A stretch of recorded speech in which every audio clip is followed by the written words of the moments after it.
Hello students. So we are discussing about set theory, right? In the previous session we have discussed about functions, that is set functions and types of those functions, like composite function and its few properties. Today we are going to study about countable and uncountable sets.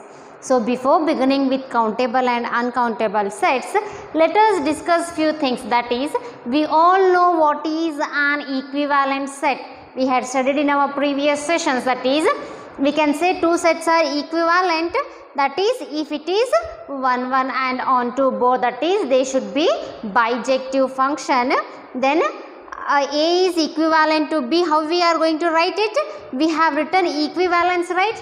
Our symbol is there like this, which is going to represent the sign of equivalence. We are going to say, or if we say A is equivalent to B, how we are going to write it? We write it as A is equivalent to B. Now we shall first discuss a theorem where the relation, this equivalence, is an equivalence relation. First we will discuss one theorem, that is this relation itself. The relation, that is the symbol of equivalence, is an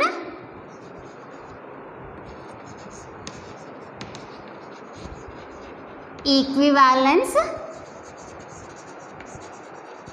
relation. We are just going to prove this theorem, that is the relation, it is an equivalence relation.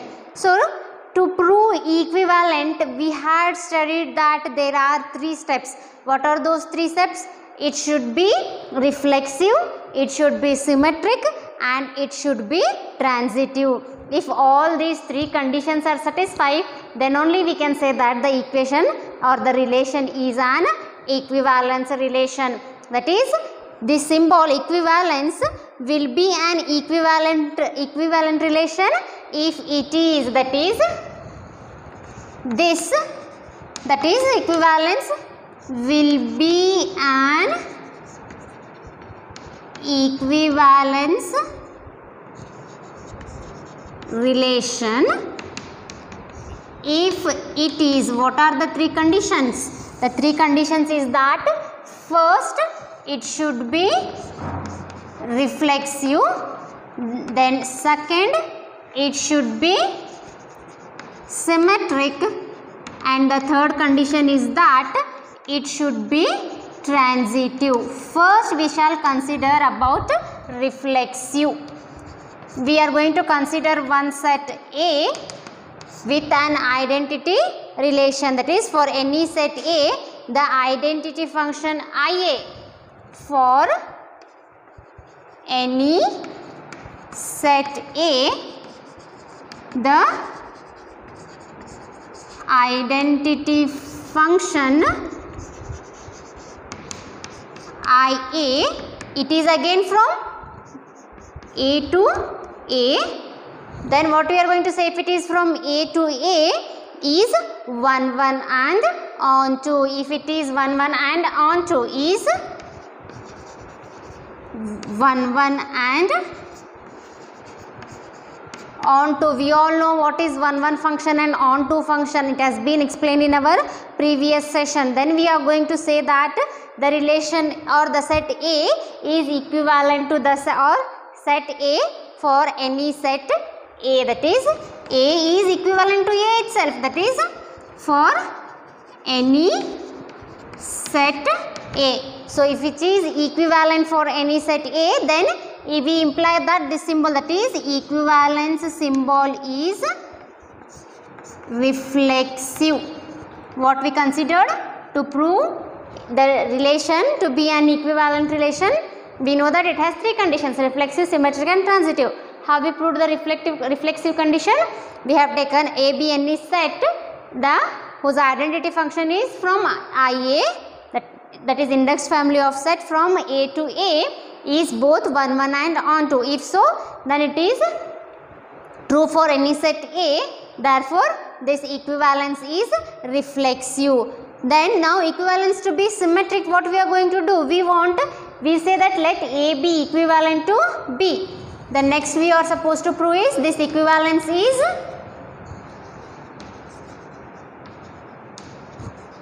symmetric. Then what we say? Let A be equivalent to B, then there exists a function,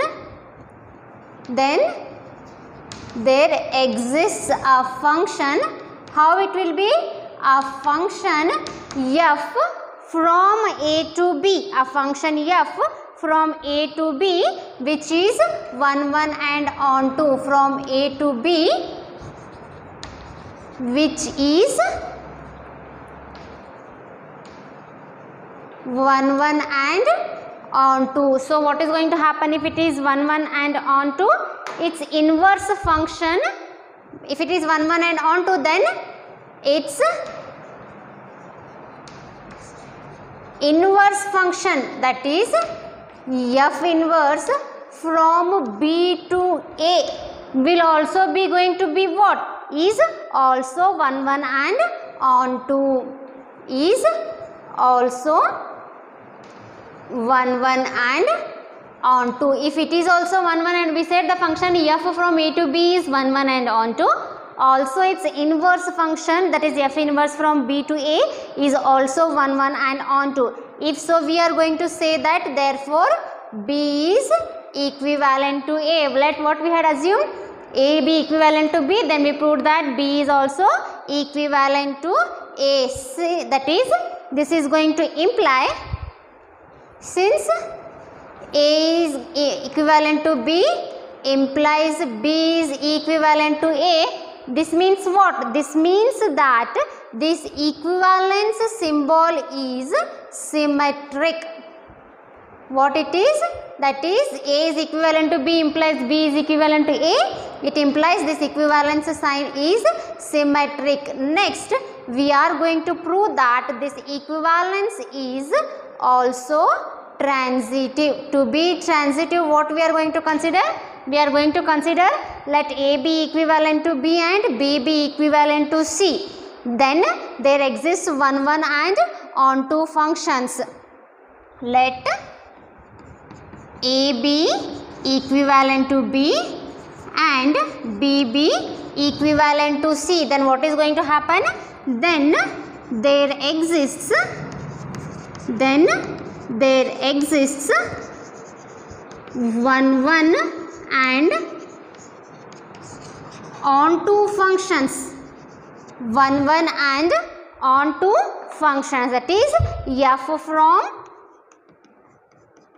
A to B and g from B to C, two functions, that is f from A to B and g from B to C. Their composite functions, we know how we are going to represent composite functions, that is their composite function, that is f of g, or you can write it as g of f, which is from C to A.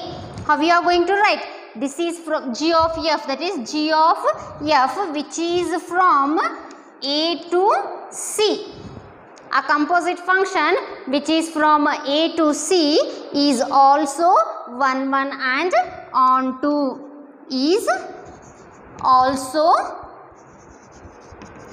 1 1 and on to. If it is also 1 1 and on to, then we are going to write that therefore A is equivalent to C. Then how we are going to write? Since A is equivalent to B, B is equivalent to C, it implies A is equivalent to C. Therefore, this equivalence relation is transitive. Therefore, this equivalence relation is transitive. Again from 1, 2 and 3. From 1, condition 1, condition 2 and condition 3. What we proved?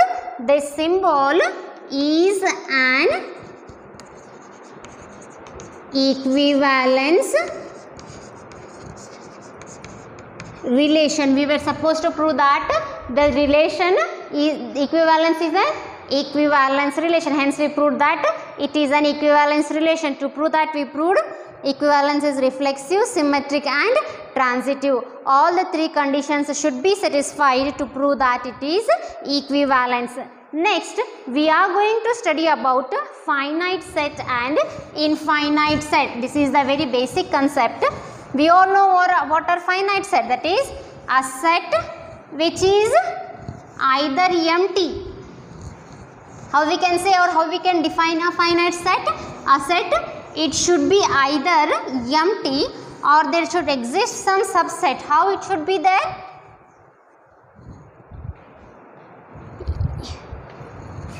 We are going to discuss with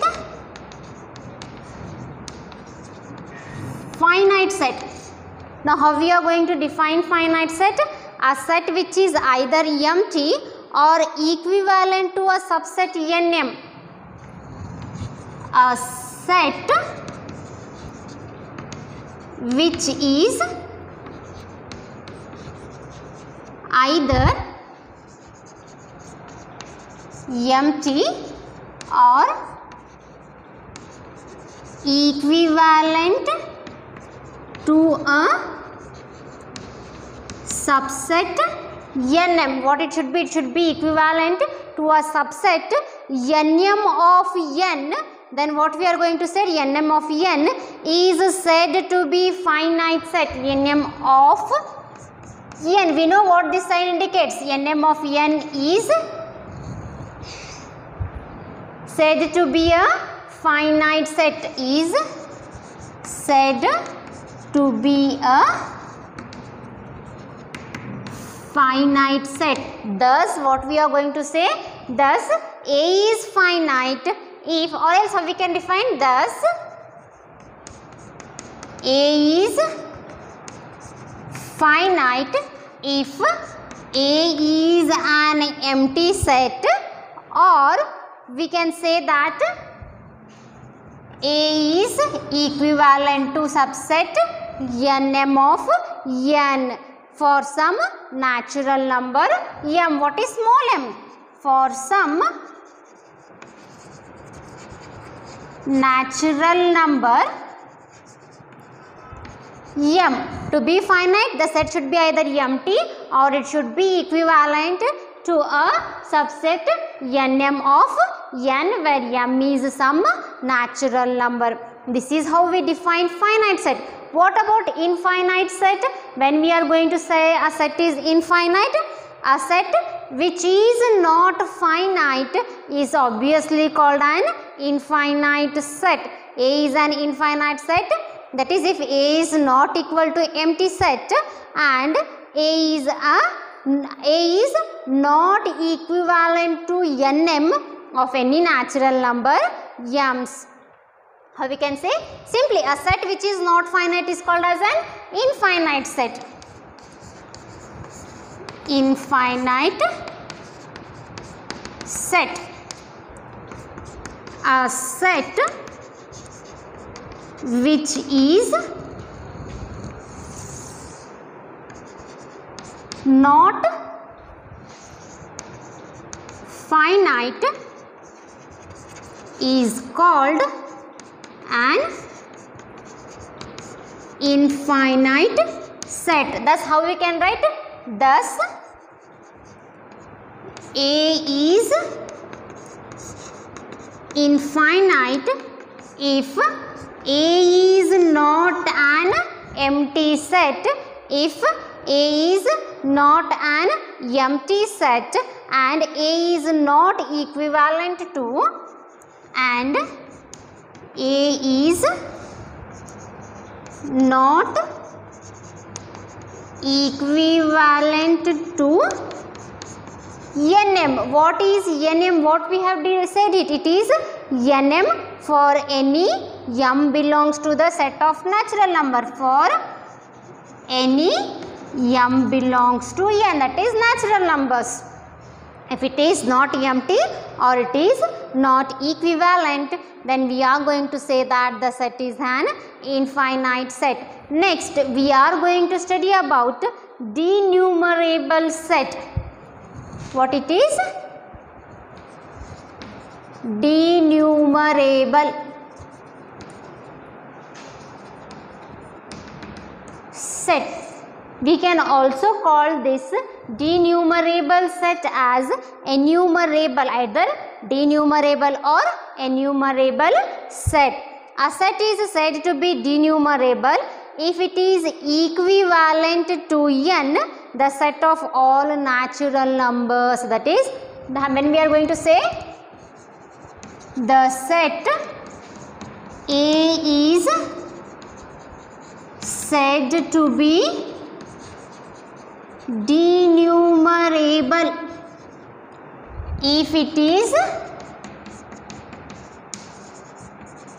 equivalent to n. What is n? We all know it is n, the set of all natural numbers. N, the set of all natural numbers. Then how we can say? Thus, A is denumerable. This is going to imply what? This is going to imply that the set A is equivalent to n. Then only we can say that it is either denumerable set or enumerable set. If it is to be denumerable, it should be, if it is equivalent to n, the set of all natural numbers. Now we are going to move with the countable set. What it is? Countable set. When we are going to say that the set is a countable set, a set A is said to be countable if either A is finite or A is denumerable. When we can say that the set is a countable set? A set A is said to be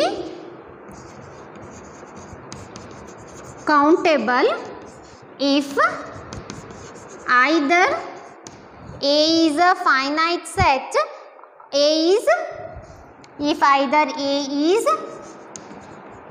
finite or A is denumerable. Then only we can say that it is a countable set. That is how we can write, either A is finite, that is either A is finite or A is denumerable, in the sense what? A is equivalent to n, the set of all natural numbers. N, what is n then? It is the set of all natural numbers. We have defined countable set as, or a set to be countable, it should be either finite or denumerable. That is, A is finite or A should be equivalent to n. Then we say that the given set A is a countable set. Now let us move to uncountable set. How we are going to define uncountable set? A set which is not countable. For countable, what was the condition? Either finite or denumerable. Again, so if it is not countable, again how we are going to define? Just as that of infinite set.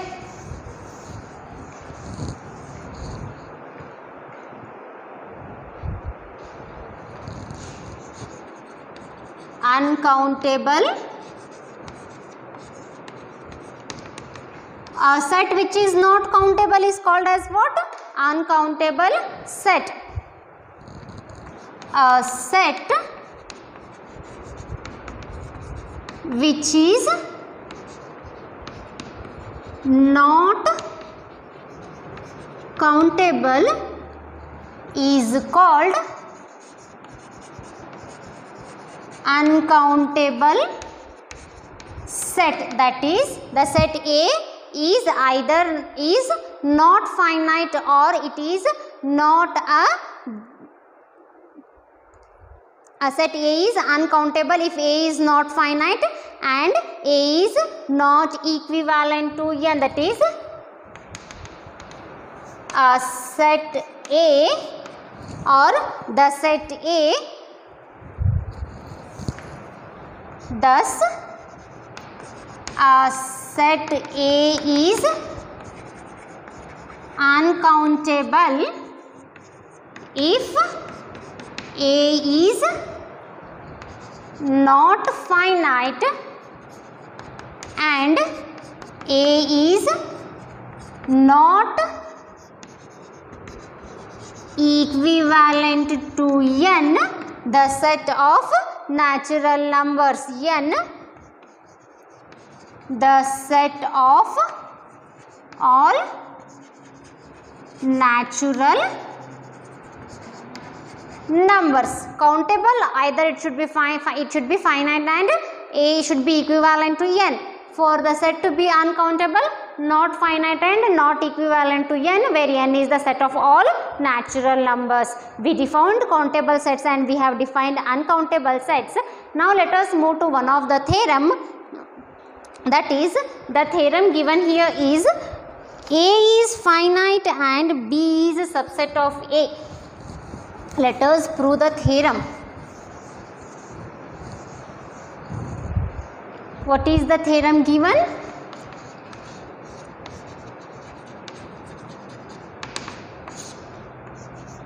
A is finite and B is a subset of A, then we should prove that this is going to imply that B is finite. Else we can write it in another way as every subset of a finite set is finite. What it is? Every subset of a finite set is finite. Now we are just going to prove this theorem. To be finite, if B is an empty set, then obviously B is going to be finite. What we are going to do? If B is an empty set, we have defined the set of definition of finite, it should be either empty, right? So if B is empty, this implies B is finite, right? This is by definition. We have learned by the definition of finite set. What happens if B is not empty? B is not empty. If B is not empty, then, or we say if B is equals to A, before that, if B is equals to A, then B is finite. Why it is finite? It is equal to A and we know that A is finite. Therefore, if B is equals to A, then B is finite, because what we will give the reason? Because A is finite. These were the two simple things. If it was empty, it is going to be finite because of the definition. If it is equals to A, then it is finite because A is finite. Suppose if, this was condition 2. Suppose, now the third condition. Suppose B is not an empty set. If B is not an empty set, and also that, and B is not equals to A. For these two conditions, B was finite. Therefore, we said that now suppose B is not equals to empty set and B is not equals to A. Since A is finite, there exists, what is going to happen? Since A is finite, this is a symbol of there exists. What is going to exist? There exists m belongs to n, small m belongs to n. We are going to read this as such that A is equivalent to n m. Since A is finite, there exists m belongs to n such that A is equivalent to nm. Since B is a subset of A, they have given here, right? Since B is a subset of A, there exists k elements in B. Then B has k elements. Then B has k elements in such a way that k should be less than m. K elements where k is less than m, because B is subset of A, B has k elements where k is less than m, that is B is equivalent to nk, that is B is equivalent to nk. This implies B is finite. Hence we proved that every subset of a finite set is finite. We have considered if it is empty, obviously by definition it is finite. If it is equals to A, again B is going to be finite because A is finite. If it is not an empty set and if it is not equals to A, then since what is going to happen, A is a finite set, there exists m belongs to n such that A is equivalent to nm. And because B is subset of A, then B has k elements where k is less than m. That is B is equivalent to nk. This implies B is finite. Hence we proved that every subset of a finite set is finite. Now let us move to the another theorem.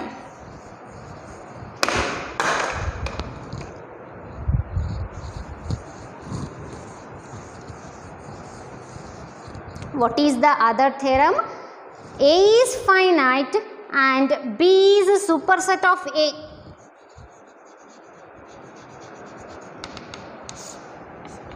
A is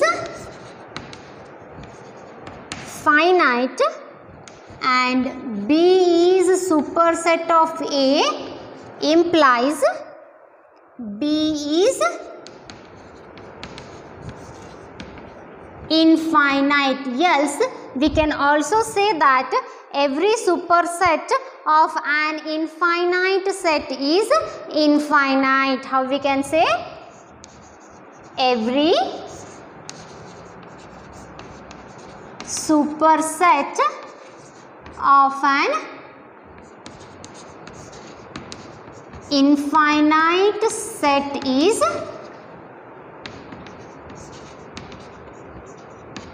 infinite. We are supposed to prove that the superset of an infinite set is infinite. Let B be finite, then we shall prove. Let B be finite, then A is subset of B. Proof, what we are going to consider? Let B be finite. Then what we have? Then we have A is a subset of B, right? We have A is subset of B. Then what is going, and B is finite implies A is finite. And then A is subset of B and B is finite. This is going to imply that, and B is finite. This implies A is finite. This implies A is finite. Right? We have taken B as finite. Then A is subset of B and B is finite implies A is finite, because we have studied by the previous theorem that every subset of a finite set is finite. Therefore, A is going to be a finite set, which is a contradiction. What we are going to do? Which is a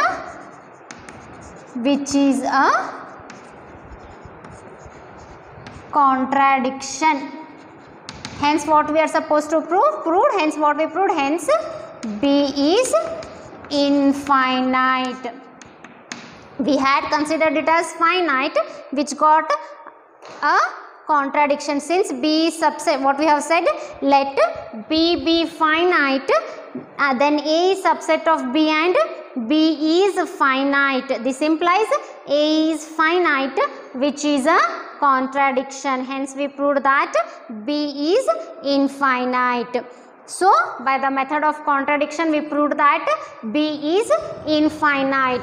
Now let us prove one more theorem, that is every subset of a countable set is countable. Every subset of a countable set is countable.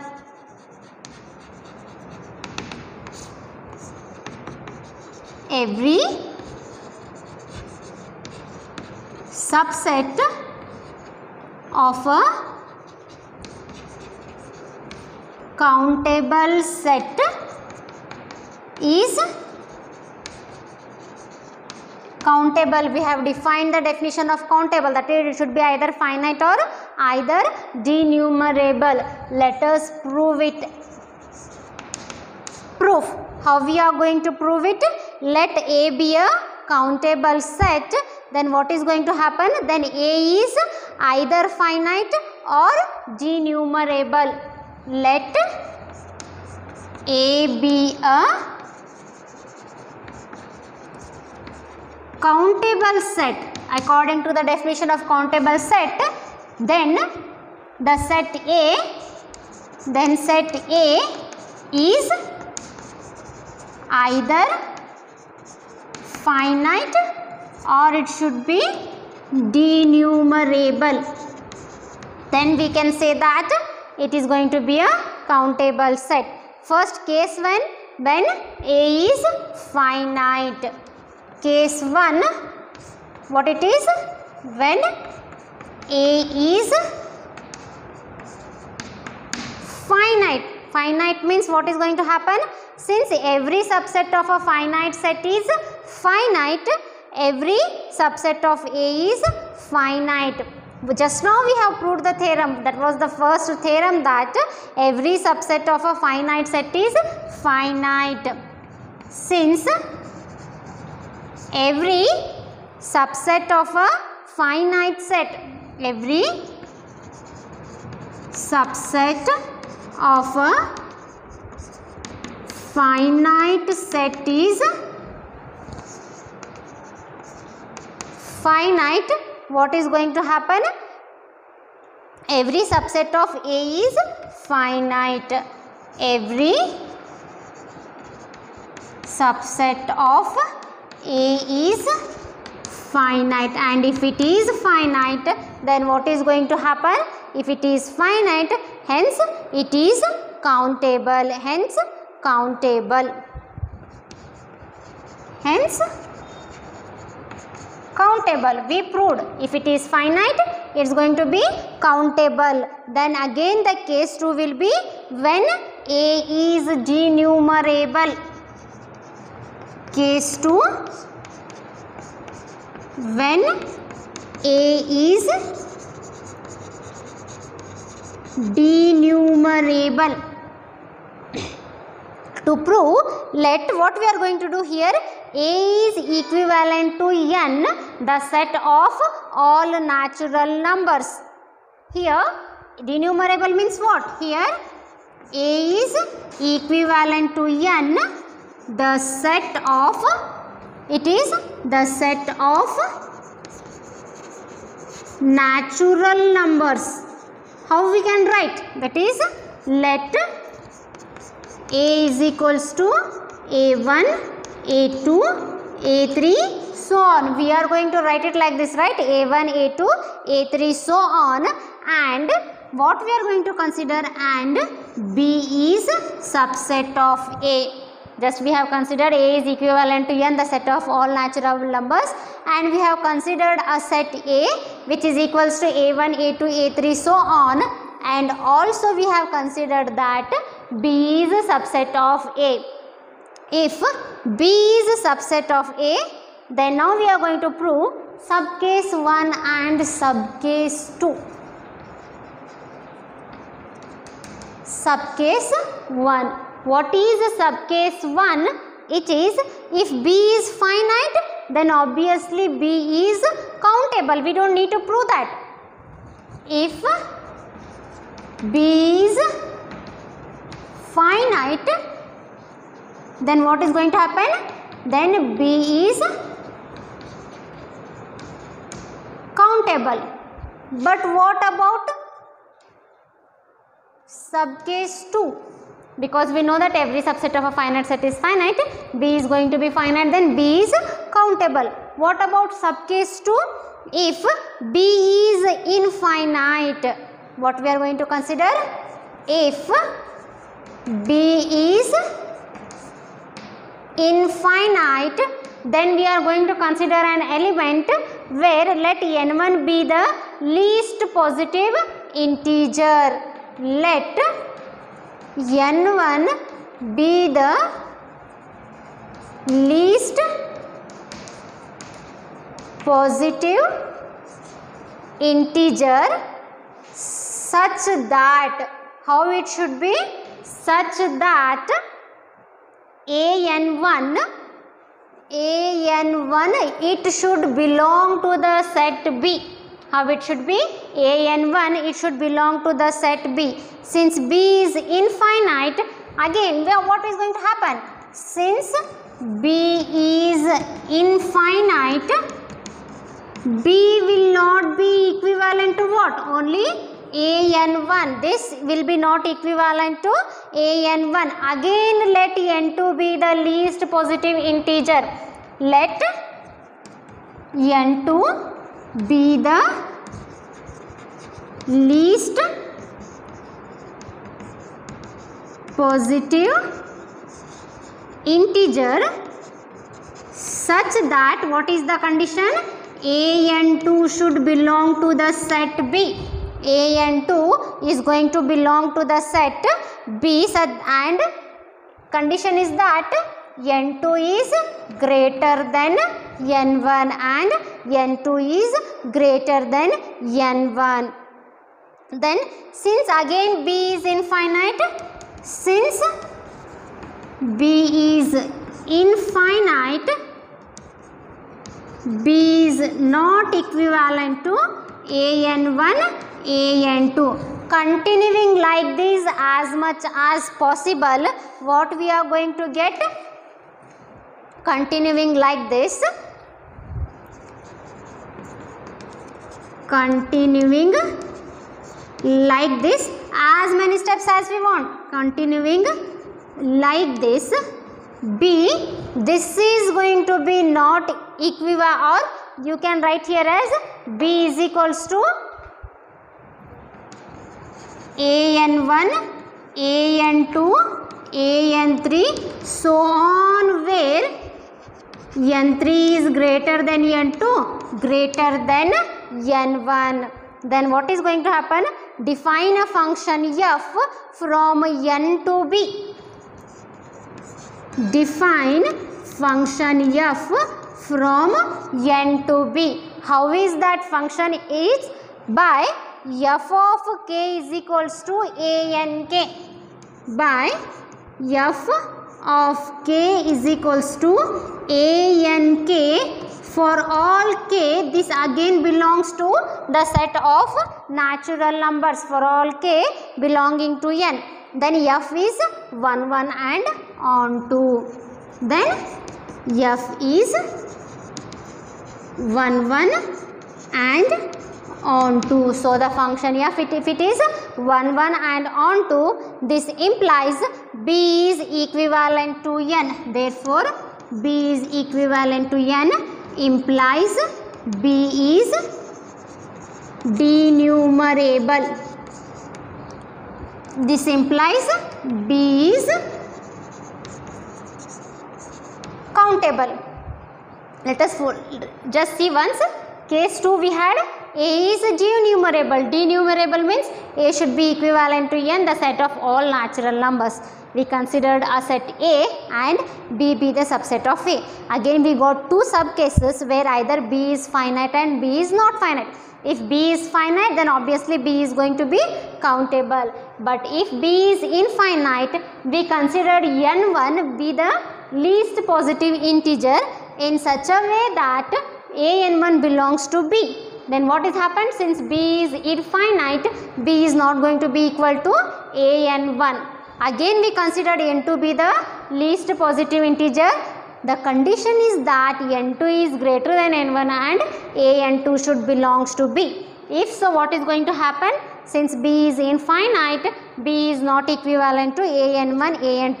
Continuing like this so on, we got b is equals to an1, an2, an3 so on, where n3 is greater than n2, greater than n1. This implies, then we are defining a function f from n to b by f of k is equals to a n k for all k belongs to the set of natural numbers. This implies b is equivalent to n in the sense b is denumerable and hence b is countable. Hence what we have proved? We have proved that every subset of a countable set is countable. Now just let us define 3 corollaries. The results obtained from these theorems, we are going to define 3 corollaries.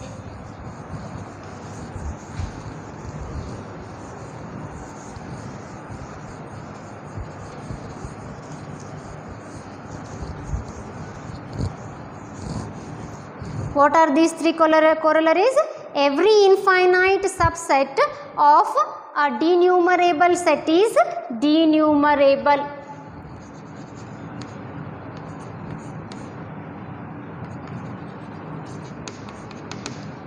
What it is? Every infinite subset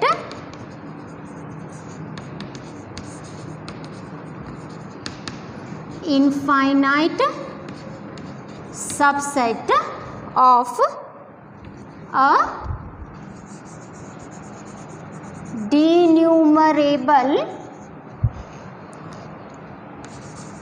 set is denumerable. Just now we have proved the subcase 2, considering that it is infinite. Considering again the proof which we have done now applies the same proof, that is if b is infinite, there exists n1 in such a way that since b is infinite, an1 belongs to b, means b will not be equal to an. When the proof whatever we have done, the same proof implies for this corollary 1. So what about corollary 2? It is said that if a and b are countable sets, if a and b are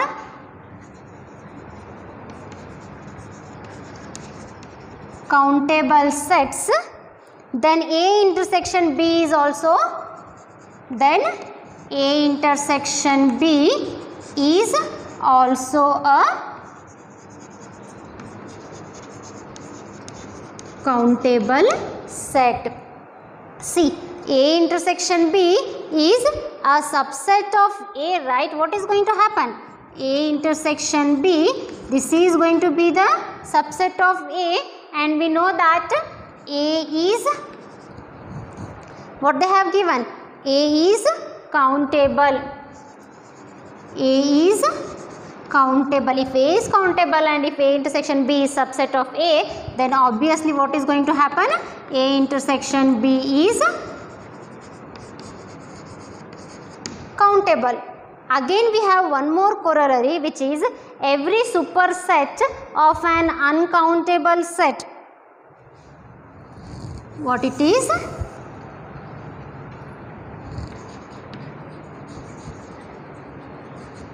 Corollary 3, that is every superset of an uncountable set is uncountable. We will prove this, okay? We need to prove that every superset of a uncountable set is uncountable. Let A be any uncountable set. Let A be any uncountable set and B be the superset of A, and B be the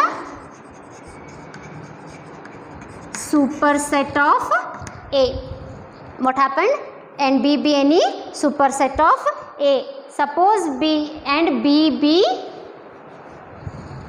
any superset of A. Suppose B is countable, then A is countable. Suppose B is countable. Suppose we are assuming suppose B is countable, then what it is? Then A being the subset of B, right? Being the subset of B, what it is going to happen? Being the subset of B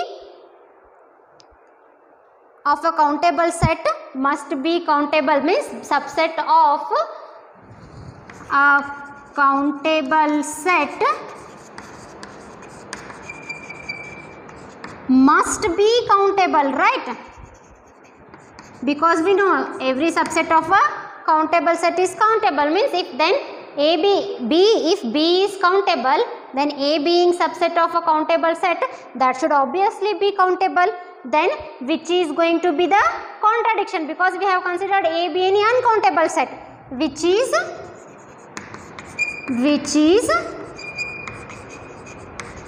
contradiction. Hence what is going to happen? Hence B is uncountable. What we said? We assume B is countable, then every subset of a countable set should be countable. But this is contradiction. Why it is contradiction? Because we have considered A is uncountable. Therefore, B is also going to be uncountable.